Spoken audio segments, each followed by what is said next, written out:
네, 이처럼 북한이 수소폭탄 실험을 했다고 밝혔고 또 앞서 북한의 풍계리 핵실험장 인근에서는 오늘 오전 규모 5.1의 지진이 감지되기도 했는데요. 한반도 정세가 요동치고 있습니다. 네, 관련해서 전옥현 전 국정원 차장, 조영기 고려대학교 북한학과 교수 나와주셨습니다.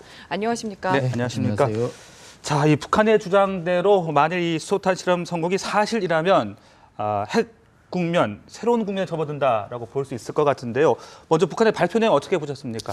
제가 보기에는 이제 북한이 핵실험한 건 맞다. 네. 그런데 수소폭탄 실험을 한 것도 맞을 가능성이 있는데 성공했다고 하는 부분에 대해서 네네. 상당한 의문이 제기될 수밖에 없다. 왜냐하면은 북한의 여러 가지 핵 기술 발전 과정으로 볼 때 이미 이제 플루토늄과 고농축, 우라늄 핵실험은 충분히 이제 성공을 했거든요. 그렇기 때문에 수소폭탄까지 가기에는 상당히 어렵다고 하는 것이 한미 정보 당국의 공통된 평가입니다. 네. 그렇다고 본다면 수소폭탄까지 가기 전에 증폭 핵 분열탄 실험은 할 수 있는 정도의 그런 그 기술과 시설은 갖추고 있거든요. 네네. 그렇기 때문에 수소폭탄 바로 직전 단계의 증폭 핵 분열탄 실험의 가능성은 상당히 농후하다. 네. 저는 그렇게 봅니다. 네, 그렇다면 그 수소탄 실험에 성공한 것이 맞는지 그 진위 여부는 언제쯤 어떻게 좀 파악을 해볼 수 있겠습니까? 제가 보기에는 이제 관계 기관에서 우리 네. 대한민국 정부기관뿐만 아니라 전 세계 중요 기관에서 이 관련 그 실험 그 징후 여러 가지 이제 이번 실험과 관련해서 표면적으로 나타난 여러 가지 이제 과학적 데이터와 네. 그리고 이제 모든 정보기관이 수집하고 있는 지금부터 아주 정밀하게 수집하고 있는 모든 정보와 첩보를 종합해서 다소 시일이 좀 걸릴 것이다. 제가 보기에는 빨라도 네. 한 2, 3일 정도의 시간은 가져야 확정적으로 얘기할 수 있고 아주 빠르면은 일단 그 개연성에 대해서는 오늘 중으로라도 정부 당국에서 발표를 해서 국민들의 어떤 우려와 불안을 좀 덜어줄 수 있는 그런 네. 가능성은 열려 있다 이렇게 봅니다. 네, 교수님은 북한의 주장 어느 정도까지 사실로 보십니까? 뭐 일단은 북한이 중대 음. 발표라는 걸 통해서 발표를 했으니까 네. 일단은 믿어보자. 그러고 이제 과학적 검증은 우리가 객관적으로 해야 된다라는 네. 측면에서 우리가 조금 더 과학적으로 객관적으로 이걸 분석을 해서 조금 전에 차장님이 말씀하신 것처럼 국민들이 일단은 불안 심리를 조금 가라앉히는 거가 굉장히 중요할 것 같다. 그리고 북한이 지금 핵실험 중에서 수소폭탄이라는 그가 사실은 상당한 기술을 요하는 건데 네. 그런 수준까지 갔겠는가 그거에 대해서는 저는 조금 의구심을 가지고 있습니다만 네. 여하튼 조금 더 시일을 지켜보고 네. 최종 판단을 내려야 되지 않겠나 이렇게 보고 그렇습니다. 있어요. 네, 일단 진위 여부에 대해서는 확실히 확정이 될 때까지는 약간 판단을 유보하자는 입장이셨고요. 발표 내용 전문을 보면요, 김정은의 지시를 굉장히 강조를 했거든요. 여기에 어떤 의도가 있다고 보시나요? 그 5분에 북한이 왜 그 4차 핵실험을 했는가에 대한 것, 제 나름대로는 한 3가지 정도의 그 요인이 있다 이렇게 보고 있습니다. 첫 번째 요인은 북한 대내적인 요인이다. 1월 8일이 김정은의 생일입니다. 김정은이 생일인데 김정일로부터 시작해서 권력을 물려받은 지가 이제 5년 차 되는 해인데 5년 차의 핵 기반, 그 권력 기반을 확고하게 다지기 위한 어떤 수단이었다. 그리고 또 한 가지는 북한이 2월 16일 김정은의 생일, 4월 15일 김정일의 생일, 그리고 5월에 당 대표자 대회를 37년 만인가요? 이렇게 이제 하고 있는 일련의 정치 행사의 과정이 있는데 네. 이 과정 동안에 잘못해서 핵실험을 해가지고 국제사회로부터 시작해서 잘못된 신호를 받으면 굉장히 곤란하다라는 거가 하나 있는 것 같고, 그리고 두 번째는 국제사회로부터 시작해서 4차 핵실험을 한 것은 나도 이제 핵 보유국이다라는 것을 강조하기 위한 것이 아닌가. 그런데 왜 이 시점인가에 대한 것을 저희들이 조금 봐봐야 될 것 같은데, 이 그 중대 발표 대답 내용을 보면 12월 15일 날 김정은이가 명령을 하달을 하고 1월 3일 날 최종 결심을 했다고 이렇게 돼 있는데, 북중 간의 관계에서 보면 12월 12일이 모란봉 악단이 중국에서부터 시작해서 철수한 날이에요. 네. 네. 그러니까 북중 간의 관계가 지금 굉장히 틀어진 상태에서 지금 이걸 만들었다. 그래서 김정은의 돌발적인 이런 행동의 그 면모를 바라볼 수 있는 것이다. 네. 그래서 북중 간의 관계, 국제 간의 관계에서 특히 중국 간의 이 관계에서 지금 굉장히 그 상황이 틀어졌다. 그리고 세 번째는 제가 보기에는 바로 한국 사회에 대한 그 압박의 수단으로 지금 핵이라는 문제를 가지고 나오는 것이 아닌가. 그래서 이 세 가지의 문제인데 네. 이 세 가지 문제를 이제 우리가 어떻게 그 가져갈 것인가는 우리에게 굉장히 주어진 중요한 과제이다. 저는 이렇게 보고 있습니다. 네. 북한의 의도와 함께 시점을 오늘로 택한 그 이유에 대해서 분석을 해주셨는데 차장님의 견해도 듣고 싶습니다. 예, 뭐 대동소이한 이제 견해고 한 가지만 더 추가시킨다고 하면은 이제 미국과 한국 내에서 총선 국면과 대선 국면이 동시에 일어나고 있습니다. 이런 그 시기적인 특성 때문에 연초부터 이제 기습적으로 이렇게 이제 핵실험을 하고 나온 배경 요인 중에 가장 하나다. 왜냐하면 양쪽이 다 선거 국면에 돌입해 있기 때문에 북한의 핵 문제 다루는 데 있어서 북한이 가장 신경 써야 할 대목 중에 하나가 중국의 눈치도 봐야 되지만은 한미 양국의 대북 압박, 대북 공조도 굉장히 신경 쓰는 부분 중에 하나거든요. 그렇기 때문에 양쪽 다 선거 국면에 있어서 한미 공조 체제의 틈을 벌릴 수 있는 굉장히 호기라고 북한은 볼 수 있습니다. 그래서 한미 공조의 균열을 야기할 경우에는 핵 문제로 인한 압박 국면이 약화될 가능성이 굉장히 크다. 이것은 바로 북한이 핵국가로 갈 수 있는 굉장히 호기다 이렇게 하기 때문에 연초부터 이렇게 강경 드라이브로 나오는 게 아닌가 하는 생각이 듭니다. 네, 그 북한이 신년사에서 핵 부분을 언급하지 않지 않았습니까? 그 부분도 혹시 어떤 의도가 깔려 있었던 걸까요? 제가 보기에는 이제 그것이 우리 이제 국내에서 국내 언론과 전문가들이 이제 경시한 부분 중에 하나입니다. 저는 이제 이 신년사를 보면서 금년도에는 사실 북한이 벼랑 끝 전략으로 한국을 몰아붙이는 대화 의지가 없음을 나타내는 거기 때문에 대화와 압박 국면에서 이제 압박 중심으로 우리가 이제 남북 관계를 끌고 가야 된다 이렇게 이제 봤었는데 바로 우리가 어떤 점을 신년사에서 이렇게 간과했느냐. 우리식 군사적 타격 수단을 계속 개발 확충해 나가겠다 이렇게 돼 있어요. 이 얘기를 하면서 핵 문제에 대한 직접적인 용어를 사용을 안 했습니다. 이렇기 때문에 많은 이 전문가들이 금년도에는 북한의 당대화와 맞물려 가지고 이렇게 평화로운 환경을 선호할 것이다 이렇게 했는데 이렇게 될 경우에는 북한이 정상국가일 때 김정은이가 정상적인 판단을 할 적에는 그렇게 판단하는 것이 맞으나 현재 김정은이는 정상적인 판단을 하지 않고 있습니다. 그렇기 때문에 이거를 역발상을 해서 역으로 활용한 것이다. 그래서 일종의 우리 한국 정부 당국과 우리 국민을 속인 기만적 대북 전략의 특성의 하나를 이번에 사용했고 우리가 넘어갔다. 우리가 정말 여야 모두가 북한이 대화 의지를 밝힌 것을 환영한다고 그랬어요. 성명에서 여야가 이런 우리 국내 자세, 정부 당국에서도 대화 의지가 있다 이렇게 봤거든요. 그러니까 김정은이가 볼 때는 이럴 때 기습 위협을 가할 수밖에 없구나. 이래야만이 북한이 핵실험을 하느냐 마느냐 가지고 우리 국내에서 많은 논란이 있어가지고 대북 압박을 가야 된다. 이런 경고 여론이 부상하기 전에 기습 이렇게 실험을 함으로써 국제사회의 대북 압박, 대북 제재의 어떤 수순과 기조와 수위를 사전에 좀 북한이 주도를 해서 조정해 나갈 수 있는 유리한 기회다. 이렇게 봤을 가능성도 굉장히 농후합니다. 네, 관련해서 말씀하시죠. 그와 관련돼서 우리 사회에서 북한의 신년사나 신년 공동사설과 관련돼서 우리 사회에서 조심해야 될 그거 하나 있습니다. 북한이 신년사나 신년 공동사설에서 조금 부드러운 단어를 많이 썼다고 그래서 북한이 대화의 국면으로 나오는가? 전혀 그렇지 않습니다. 그 가장 단적인 예가 2010년에 천안함 폭침이나 연평도 포격이 났을 때 2010년에 신년 공동사설을 보면 그렇게 부드러울 수가 없어요. 그리고 2013년에도 똑같았고 그러고 나서 2013년에 핵실험했고 그래서 우리가 북한을 바라볼 때는 북한이 이 부드러운 단어를 썼다고 그래서 대화의 국면으로 오겠다라고 생각하는 것은 우리의 잘못된 판단이 되기 때문에 잠시 기상청 현장 연결 좀 해보고 대담을 이어가겠습니다. 네, 두 분과 함께 대담 계속 이어가 보겠습니다. 앞서 저희가 기상청의 브리핑을 연결해 봤었는데요. 그 내용부터 좀 잠깐 짚어보겠습니다. 1차 때가 지진이 규모가 3.9였고 2차 때가 4.5, 3차 때가 4.9 정도였는데 이번에는 4.8, 3차 때와 비슷한 것으로 지금 파악이 되고 있습니다. 이 부분 어떻게 봐야 되는 겁니까? 제가 보기에는 이제 지진 이제 스케일상에 나타나는 게 그 정도 수치에 불과하다. 그러면은 북한 주장대로 만약에 정말로 수소폭탄 실험을 했다. 그러면 수소폭탄 기술이 굉장히 조악한 수준이다. 그래서 제대로 북한에서는 지금 완전 성공했다고 하지 않습니까? 네네.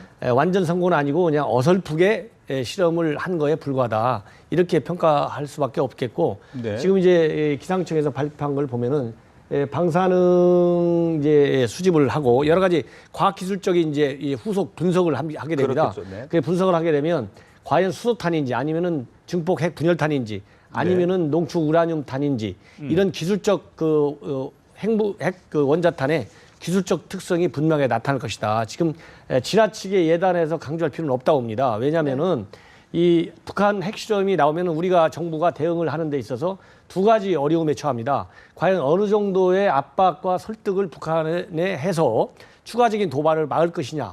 그래서 국제사회의 제재 수준을 어디에 맞출 것이냐가 하나는 고민이고요.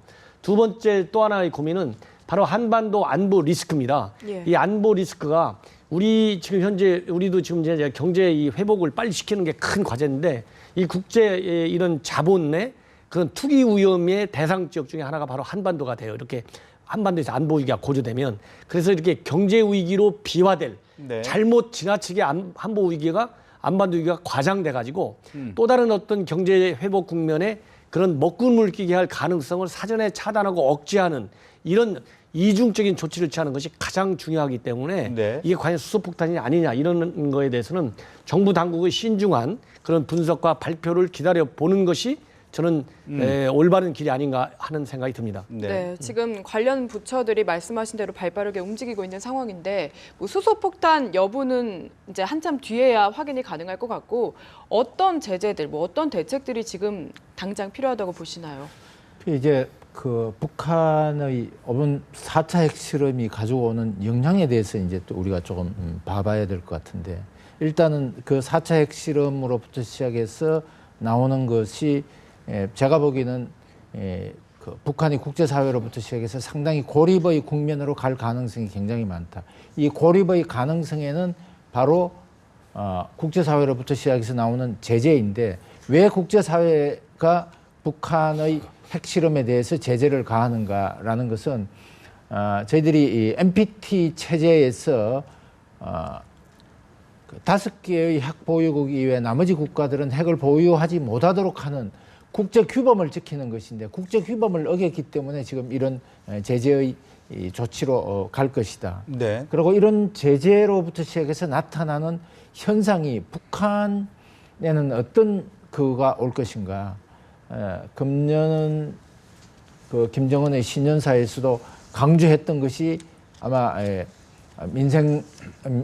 인민생활 향상이었는데 인민생활 향상의 그 이 부분은 상당 부분 제가 보기에는 굉장히 실질적으로 실천되기는 굉장히 먼 부분이 아닌가 네. 이런 판단이 들어갑니다.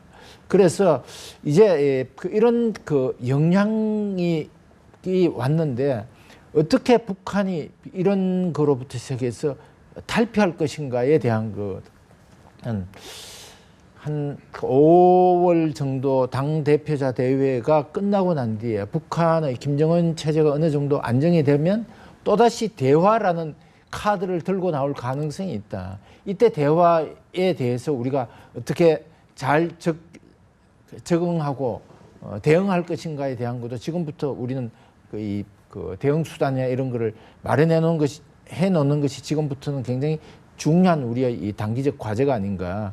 그리고 장기적으로 봤을 때는 북한이 체제의 변화를 일으킬 수 있도록 우리가 이제 조금 더 적극적인 어떤 전략적인 선택을 하는 것이 필요하다. 저는 이렇게 보고 있습니다. 네. 한 가지 더 지적하고 싶은 것은 북중 간의 관계가 지금 현재 상태로 굉장히 안 좋아질 가능성이 굉장히 많고 중국의 입장에서는 북한을 이제 소위 말하는 그 버퍼존으로 완충 지역으로 활용하는 것이 중국의 입장에서 유리한 건가 아니면 불리한 것인가에 대한 전략적 판단을 지금부터 할 것인데 이런 문제에 대해서도 우리는 어떻게 중국하고 한중 간의 관계를 외교 관계를 해서 우리에게 유리한 국면으로 이걸 지금 전환시킬 것인가도 저는 굉장히 중요한 과제가 아닌가 이렇게 보여지고 있습니다. 네, 그 앞서 1, 2, 3차 때는 예고가 되지 않았습니까? 이번 예고를 하지 않고 전격적으로 실험을 실시했는데 이 부분은 어떻게 보십니까? 이제 말하자면 이제 기습을 이제 했다고 봐야 되는데요. 네. 제가 보기에는 뭐 기본적으로는 아까 이제 그 말씀을 나눴으면 이제 북중 관계가 물론 그냥 큰 변수일 수도 있었지만은 이건 기습이라기보다는 사실상 북한은 이번 4차 핵실험을 작년도 봄 이후부터 본격적으로 준비해 왔다. 그 준비 결과로 나온 핵실험 자체를 기습적으로 한 것이지 네. 준비 과정은 끊임없이 다 해왔고 네. 이런 준비 징후를 우리 한미 정부 당국을 비롯한 일반 국제사회가 잘 알지 못하도록 가림막을 철저하게 설치해오는 징후까지도 우리가 파악했지 않습니까? 그렇기 때문에 가림막 안에서 일어나는 징후는 우리가 제대로 파악을 못했다. 그러다 보니까 그리고 이제 북중 관계가 지난 10월 달에 관계 개선의 기미를 보이고 또 북한 당국이 장거리 미사일 발사와 핵실험을 유예한 것을 두고 상당 기간 북한이 핵실험을 자제할 것이라고 하는 섣부른 선입견을 가지게 됐다. 네. 이런 것이 바로 이런 우발적인 사태에 대해서 강력하게 사전에 경고하고 억제하는 이런 외교적인 준비 조치에 이제 좀 미흡한 이런 결과로 나타나게 됐는데 네. 제가 보기에는 이제 이런 핵실험과 관련해 가지고 이제 후속 어떤 대응 조치를 강구하느냐가 이제 과제가 아니겠습니까? 어차피 실험은 성공을 했든 실패를 했든 한 것이거든요. 그렇다고 본다면 지금부터는 대화에 지나치게 연연하지 말아라. 왜? 북한이 지금 그렇지 않습니까? 하늘이 무너져도 북한 핵 문제를 대화로 풀지 않겠다고 얘기했어요. 그렇기 때문에 육자회담이라고 하는 대화의 틀 속에서 핵 문제를 다룬다는 구상은 이제는 정말 이미 틀린 지도 오래됐지만은 네. 정말 물 건너가다 한참 물 건너갔다. 현실적인 대응 핵 조치를 강구해야 된다. 이런 말씀을 드리고 싶고 남북 당국 간의 대화에서도 이제 핵 문제를 우선적으로 다루는 말하자면 그 남북 당국 간의 어젠다에 있어서 대화가 열렸을 때 핵 문제가 굉장히 중요한 사항이기 때문에 바로 핵의 가장 직접적인 당사자가 우리 한국 정부 당국입니다. 그렇기 때문에 핵 문제의 논의의 우선순위를 반드시 높여야 된다. 이런 말씀을 드리고 싶습니다. 네, 그렇군요. 이 북한이 만약에 정말로 수소폭탄을 보유를 한 거라면 이 비공인 핵 보유국이라든지 이렇게 핵 보유국으로 인정을 받을 수 있는지 여부도 굉장히 궁금하거든요. 어떻게 보시나요? 그 뭐 국제사회에서는 지금 북한의 핵 보유에 대해서 인정을 하고 있지 않은데 북한이 그 중대 발표에서 발표한 것처럼 우리는 핵을 보유하고 있다. 자위력을 위해서 핵을 보유하고 있다. 이거는 사실상은 가지고 있는 것이다라고 이제 우리가 보고 난 상태에서 저는 그 이 북한의 핵 그 대응 정책을 전략을 마련해야 된다 이렇게 그 보고 있습니다. 네. 여기서 한 가지 조금 그 말씀을 드리고 싶은 것은 김정일의 통치 스타일과 관련돼서 젊기 때문에 매우 충동적이고 기습적이고 이런 거를 네. 굉장히 좋아하는 것 같아요. 이번에도 이제 뭐 그런 그가 그 일련의 사태들이 보이긴 했습니다만 이런 그와 관련돼서 우리가 김정은의 통치 스타일에 따라서 핵 전략도 바뀌어진다라는 거에 대한 시나리오도 우리는 마련해야 되지 않는가 이렇게 보고 있습니다. 제가 이제 한 가지만 네. 더 추가하면요. 질문에 대해서 왜 우리가 북한을 핵 보유국으로 인정할 수 없느냐 정책적으로. 이거는 국제사회의 핵 통제 체제에 대한 붕괴를 의미하는 것입니다. 그렇기 때문에 설령 북한이 저렇게 사실상은 핵은 가지고 있지만은 이거를 핵 정책적인 입장에서 당신네들은 사실 핵을 가지고 있는 것 같이 보이기 때문에 핵 보유국가로 인정하겠다 하는 것은 국제사회의 핵의 기준이 되고는 NPT 체제, 즉 핵 비확산 체제가 우리 스스로가 무너졌다. 핵 NPT 체제의 존립 기반을 무너뜨리는 것이기 때문에 인정을 해줄 수 없는 것이고 두 번째로는 핵 보유국가로 인정을 해주면은 핵무기를 갖는 것은 바로 불법 행위입니다. 국제 핵 체제 하에서 네. 또 국제 정치 체제 하에서 불법 행위인데 북한의 핵무기 개발 행위를 정당성을 부여해주는 것입니다. 그렇기 때문에 유엔을 의시한 양자 차원의 다자 차원의 제재의 정당성이 훼손되는 겁니다. 그렇기 네. 때문에 핵 보유국이라고 우리가 인정을 해줄 수가 없다. 그 다음에 마지막 하나만 더 본다면 핵 보유국이라고 우리가 인정을 해줄 경우에는 현재 우리는 북한이 비핵 국가라고 해서 육자회담을 비롯한 비핵화를 목표로 해서 협상을 하고 있는데 이 협상의 이론적 근거가 무너지는 것이다. 그렇기 때문에도 핵 보유국으로서 인정할 수 없다. 다만 실제적인 핵 보유국가가 되는 이미 대다수 핵을 가지고 있다, 이미 가지고 있다는 것이 국제사회의 공통된 평가예요. 많게는 한 20개까지 현재 가지고 있다. 적게는 한 7, 8개에서 20개까지 가지고 있다는 것이 일반적인 평가입니다. 그렇기 때문에 실제적인 대응 정책을 추구하는 데 있어서는 선언적으로는 핵 보유 국가를 인정하지 못한다 하더라도 실제적인 대응 수단과 조치를 강구에 있어서는 사실상의 핵 무장 국가로 인정을 하고 실효적인 대북 억제 정책을 취해야 된다. 저는 이렇게 봅니다. 네. 그거보다 더 중요한 문제가 하나 이런 거가 있습니다. 북한의 핵 보유를 인정을 하면 이제 그 국제사회의 핵 보유 국가들이 늘어나는 도미노 현상이 확산될 가능성이 굉장히 많다. 이렇게 되면 기본적으로 우리가 가졌던 NPT 체제의 근본 정신을 훼손하는 것이다. 이런 측면에서도 북한의 핵 보유를 인정하는 것은 맞지 않다. 네. 이런 생각입니다. 네, 앞서 김정은의 스타일도 말씀하셨습니다만은 뭐 도발을 통해서 마이웨이를 가겠다. 뭐 이렇게 봐야 되는 겁니까? 그렇습니다. 이미 김정은이가 마이웨이 간 게 아니라 이미 그건 어떻게 보면은요. 3대 세습 체제의 특성 중에 하나가 지금은 핵 보유국으로 가는 겁니다. 그렇기 때문에 아버지와 할아버지가 가지고 있는 핵 무장의 길로 김정은이가 끝까지 간다. 네. 예. 그러니까 하늘이 무너져도 핵을 포기할 수 없다는 것은 바로 뭐냐? 하늘이 무너지는 게 낫지 김정은 3대 세습 체제가 무너지는 것은 자기네가 용인할 수 없다. 그렇기 때문에 핵무기는 더 이상 국제적인 협상의 대상이 될 수가 없다. 왜? 핵이 없으면은 중동 카다피 죽는 거 봤지 않습니까? 사담 후세인 죽는 거 봤지 않습니까? 네. 3대 세습 체제가 무너지고 북한이라는 나라가 김정은이가 보기에 북한이라는 나라가 이 지구상의 지도에서 없어지는 거기 때문에 어떠한 경우도 용납할 수 없다. 이런 거를 강조하는 것이라고 저는 봅니다. 네, 결국 북한이 무엇을 원하는지가 참 궁금해지는데 이 발표 내용을 보면요. 자주권의 침해가 없으면 핵무기를 사용하지 않을 것이다. 미국을 겨냥한 것이다. 이런 식으로 이야기를 했거든요. 여기에는 좀 어떤 의도가 숨어 있다고 봐야 될까요? 거기 지금 저 발표한 내용을 그대로 믿으면 예. 정말로 그대로 실천해 네. 주면 저는 굉장히 좋겠는데 북한이 자위권을 강조한 것은 북한에서 가장 최대의 적은 사실은 미국보다는 한국이거든요.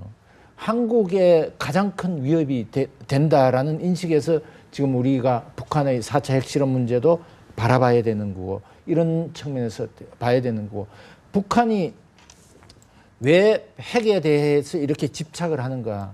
그것은 통일 전략 전술적 차원에서 통일 전선 차원에서 하는 것이다.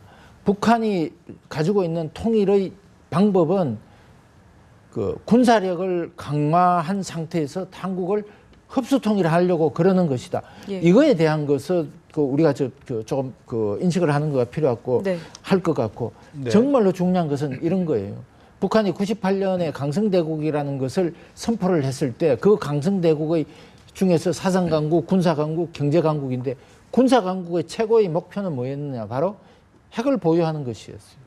그때 우리는 전부 다 경제에 대한 문제에 대해서 많이 이야기를 했는데 사실은 중요한 것은 바로 군사였고 북한의 정책을 지금까지 쭉 보면 김일성 시대에는 군산병진 정책이라고 그래서 군사력을 국방력을 훨씬 더 강화를 시켰고 김정일 시대 때는 성군 정치라고 그래서 또 경제보다는 군사 부분의 모든 국방력을 강화하는데 가져왔고 김정은의 2013년 4월 13일 날 발표한 핵 경제 건설 병진 정책도 핵심은 한국에 있는 많은 학자들은 경제에 있다고 그러는데 네. 제가 봤을 때는 경제에 있는 것이 아니라 북한의 정책적 일관성으로 봤을 때는 핵에 있었다.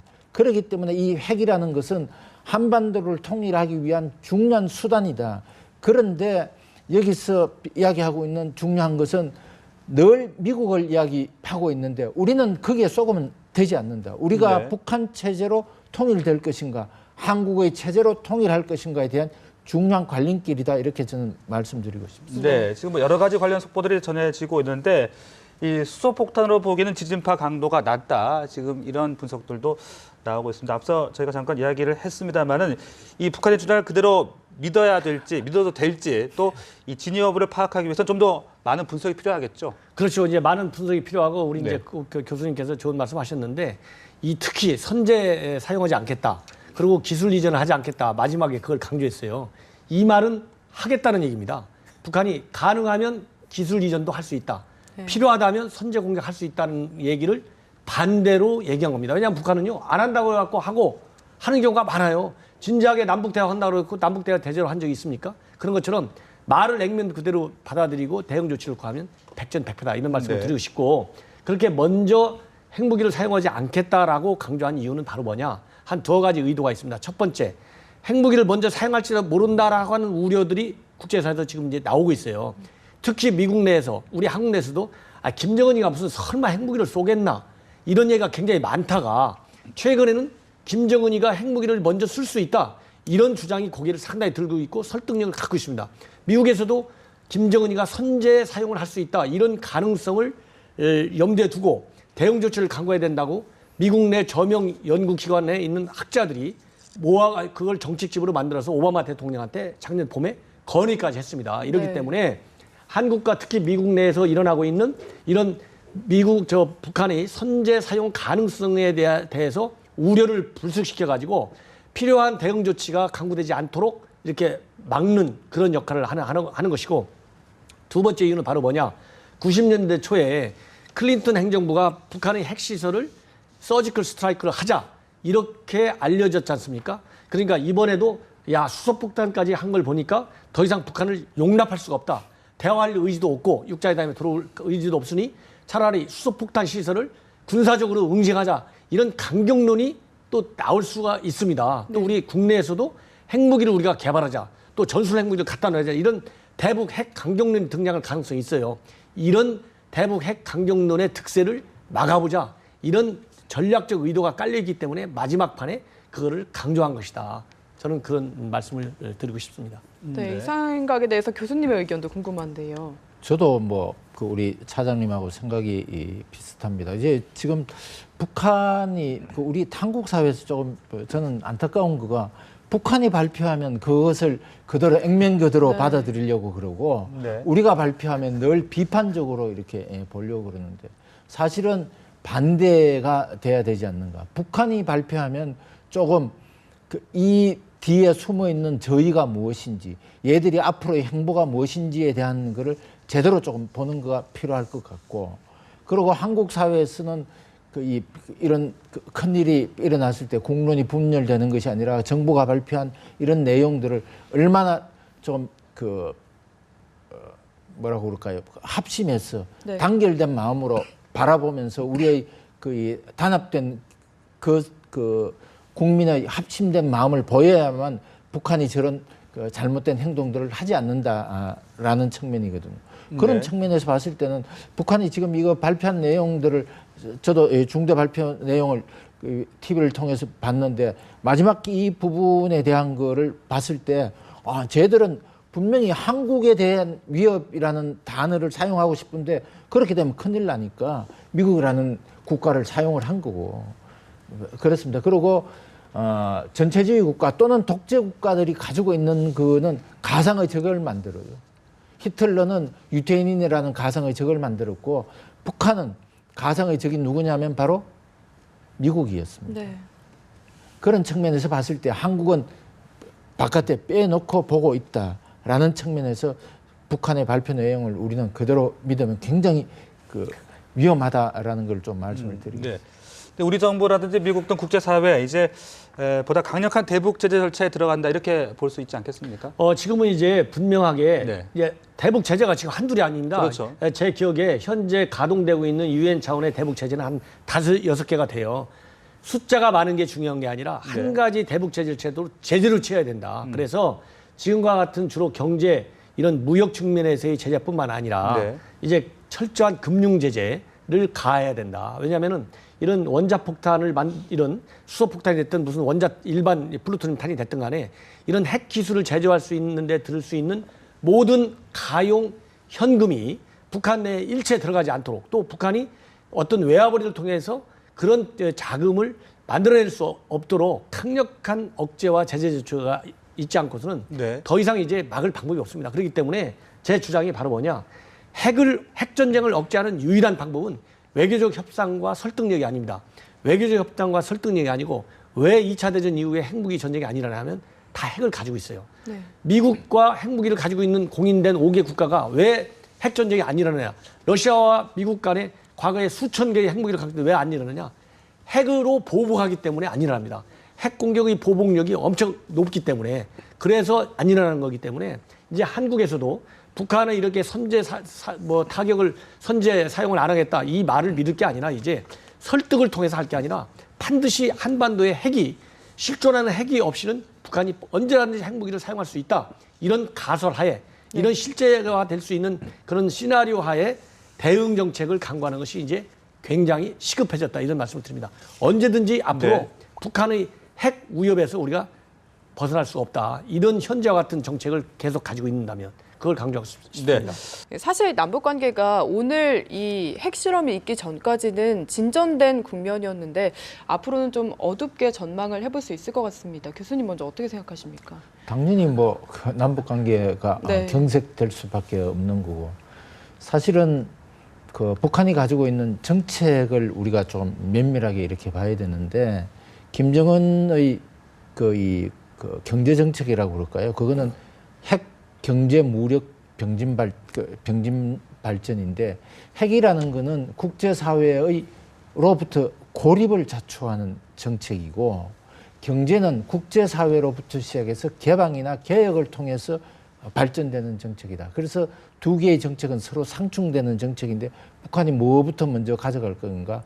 핵부터 먼저 가져간다라는 측면이고 실질적으로 북한이 핵이라는 거의 카드를 끄집어냈기 때문에 우리 사회에서 지금 이제 좀 유념해야 될 것이 이런 거가 있는 것 같아요. 경제 문제를 통해서 북한의 핵을 포기시키겠다라는 어떤 생각들이 우리 그 사회의 저류에 굉장히 많이 있는 것 같고 저를 포함한 북한 학계에 있는 많은 학자들이 그렇게 생각하고 있는 것 같은데 네. 제가 봤을 때는 이건 매우 큰 잘못이다. 아하. 네. 왜 이것이 잘못인가라는 것은 근본적으로 봤을 때는 교역을 통해서 평화를 가져오는 것은 동일한 체제일 때 가능한 것이다. 남북한이 체제가 틀린 상태에서 이걸 지금 같이 한다라는 것은 정말로 매우 잘못된 정책이었는데도 아직도 우리는 이거에 대한 굉장히 잘못된 그 신뢰를 가지고 있다. 그런 측면에서 신화를 가지고 있다. 신뢰라기보다 신화를 가지고 있다. 그래서 우리가 북한의 핵을 어떻게 포기를 시킬 것인가에 대한 새로운 우리의 전략 정책적인 측면의 그걸 찾아내야 된다. 네. 어떤 것인가라는 거인데 중국이 왜 개혁 개방을 했는지에 대해서 우리는 지금부터 깊게 생각을 한번 해요. 중국이 왜 개혁 개방을 했는가? 개혁 개방한 상태의 중국의 상태는 어떤 상태였는가라는 것은 중국이 최악의 상태였어요. 북한이 개혁 개방의 상태로 나올 수 있도록 만들기 위해서는 지금부터 우리의 대북 정책의 방향은 어떤 방향이어야 되는가에 대한 거가 국민적 합의가 저는 필요하다 이렇게 생각을 하고 있습니다.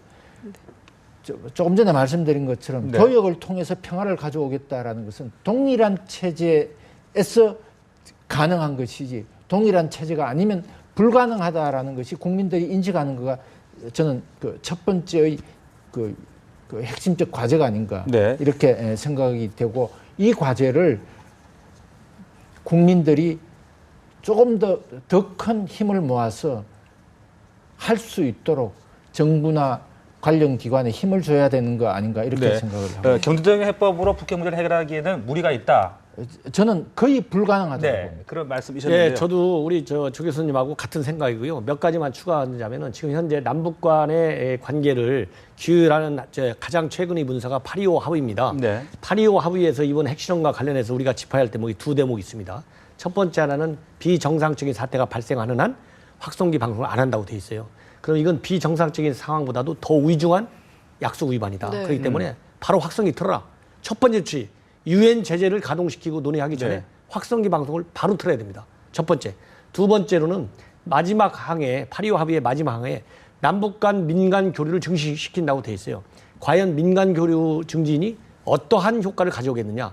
민간 교류를 증진한다는 얘기는 이런 핵실험에도 불구하고 제재에 반하는 조치로밖에 해석이 안 됩니다. 그렇기 때문에 이제 8.25 합의의 존립 기반이 네. 북한의 핵실험에 의해서 무너졌기 때문에 8.25 합의는 없다. 그래서 지나치게 남북 당국 간의 대화에 연연하지 말라. 대책 중에 하나가 이제 그걸 이제 말씀드리고 싶고, 그 다음에 하나는 중요한 대목은 이제 한반도 신뢰 프로세스라고 하는 대북 관계의 기본 원칙과 정책 기조가 과연 어떻게 앞으로 변모될 것이냐. 네. 이 변화된 안보 환경에서 어느 정도의 유효성을 가지고 있고 어느 정도 한반도 신뢰 프로세스의 기조를 바꿔야 되는지 전략적 판단이 굉장히 중요한 시점에 와 있다. 마지막 하나만 더 짚자면은 북한의 핵에 대한 대응 조치를 어떻게 강구할 것이냐. 육자회담을 통해서 비핵화를 추구하는 목표가 유효한지, 아니면 이제 효력을 다했기 때문에 새로운 협상의 틀을 만들어야 될 건지, 아니면 새로운 지금 말씀하셨잖아요. 네. 제재를 통해서 국제정치의 행위를 변화시킨다는 것은 국제정치에서 이미 효과가 없다는 게, 상관관계가 없다는 것이 이론적으로 이미 정립된 하나의 틀입니다. 그렇기 때문에 육자회담이라든가 이런 어떤 제재, 네. 육자회담이 가동되지 않고 육자회담의 틀을 어긋났기 때문에 유엔 차원에서 제재하면 마치 우리가 유엔 차원에서 제재면 우리가 이제 북한 핵 문제에 관해서 할 일을 다 했다고 손놔요. 네. 그런 다음에 셔틀 외교란을 통해서 계속 설득하게 달려드는데, 이런 관행적인 대북 핵 외교의 틀이 아직도 유효하다고 보는지, 네. 이런 거에 대한 철저한 근본 점검이 냉정하게 이루어져야 된다. 이런 말씀을 강조하고 싶습니다. 네, 그러니까 두 분 모두 대북 정책에 대한 틀이나 패러다임 자체가 완전히 바뀌어야 된다. 그 시점에 와 있다. 이렇게 말씀하신 것 같고요. 중국도 좀 살펴보고 싶은데요. 관계가 이번을 계기로 완전히 틀어진다. 이렇게 좀 예상을 해봐도 될까요? 제가 보기에는 1차적으로는 이제 중국이 이제 육자회담의 의장국이고 이제 한반도에 있어서의 평화와 안정을 원하고 한반도 비핵화를 원해요. 중국은 북한의 비핵화가 아니라 한반도의 비핵화. 현재 있지도 않은 미군의 전술 핵무기가 다시 오는 것까지도 염두에 두고 정책을 추진하고 있습니다. 이것이 기본이기 때문에 원칙적인 면에서는 중국은 굉장히 실망을 표시할 것이다. 그리고 유엔의 제재에 싫든 좋든 간에 참여할 수밖에 없습니다. 왜냐하면 그게 신형 대국의 국제적인 의무예요. 그러나 실제적으로 북한이 핵과 관련된 정책을 근본적으로 수정할 정도의 대북 압박과 제재에 동참할 것이냐.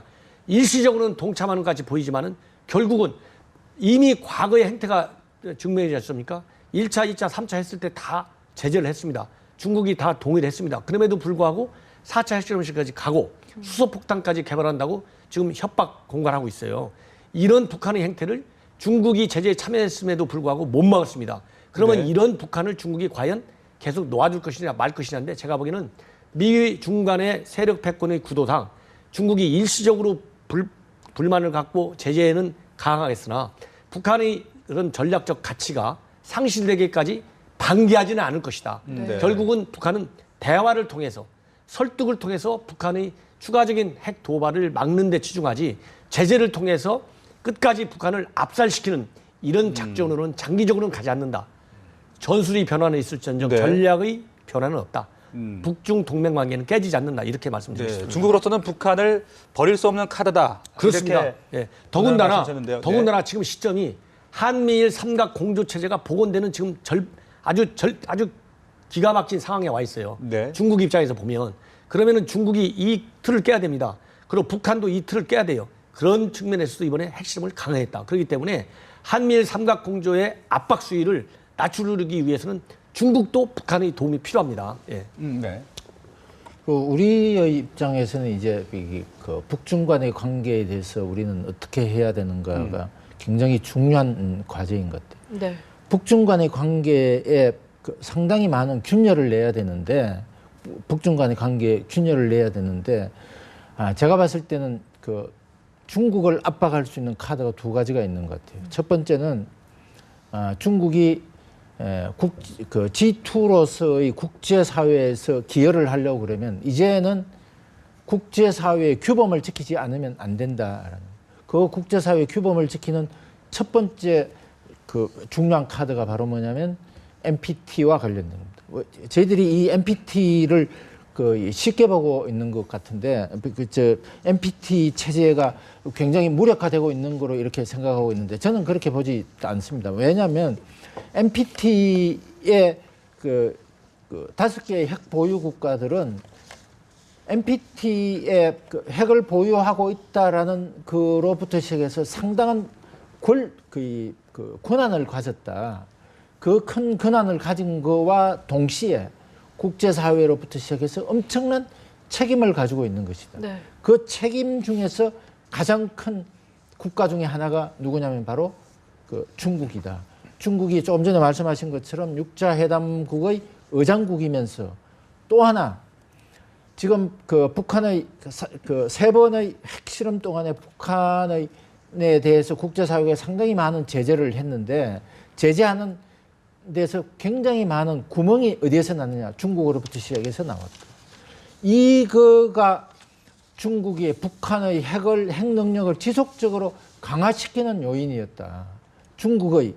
그래서 우리는 지금부터 어떤 중국에 대해서 전략이 필요하냐면 저는 그런 생각입니다. 너네들이 NPT의 핵 보유국으로서의 지위를 가지는 큰 권한을 가진과 동시에 굉장히 큰 책임도 있는 것이다. 이 책임에 대해서 이제 우리 한국 정부도 중국 정부에 이야기를 해야 되고 이렇게 되지 않으면 한국은 핵 도미노 현상에 들어갈 수도 있다라는 것을 중국에다 이야기를 해야 된다.